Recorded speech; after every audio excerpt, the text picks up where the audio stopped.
Lovecraft. Now, there are a lot of misconceptions about the brain. I think a lot of the time we think of it as a cockpit that helps us pilot this mechanical body, or as a repository for thoughts and experiences. We chuck them in and pull them out when we want to have a few reminiscences. But the brain does more than recollect.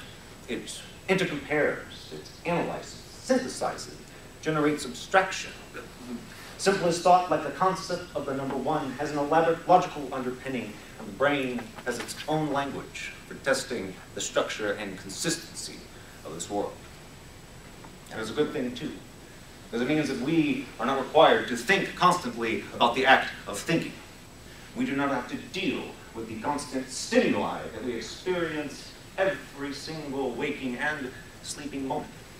Our bodies are being inundated by energy, whether it's temperature, light, pressure, molecules. Constantly, this flow of energy comes to us, and our brains have to process it for us. They have to weigh what matters. And it is a strange affair, and we are very fortunate that the clunky, flooched together nature of natural selection has given us something so useful. Because we are not machines. We are not created logically. We are not like television's Dr. Spock. And indeed, you can look at the brain. If we were to take a poor Professor Hawking's bisected skull, and we can see the very history of our brains in its very structure. We start with the base stem, regulates our autonomous capacities, our ability for our heart to beat, our lungs to breathe.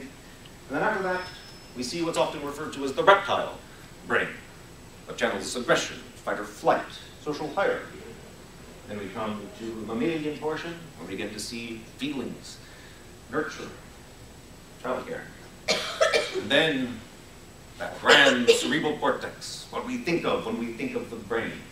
Those billions of neurons, as many neurons as there are stars in the galaxy with trillions of interconnections. And in that mass is where we find art, is where we find cognition, anticipation, inspiration. All of it right there in that clumsy structure, brought down to us through the processes of 4 billion years of natural selection.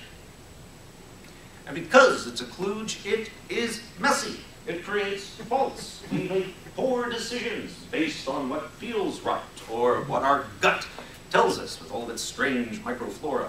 And as a result, humankind has had to come up with tools to deal with this faulty mechanism. How do we relate to a world that is at times very hostile to our very existence and yet responsible for our existence at all? One of the best tools that we have devised over the centuries is science.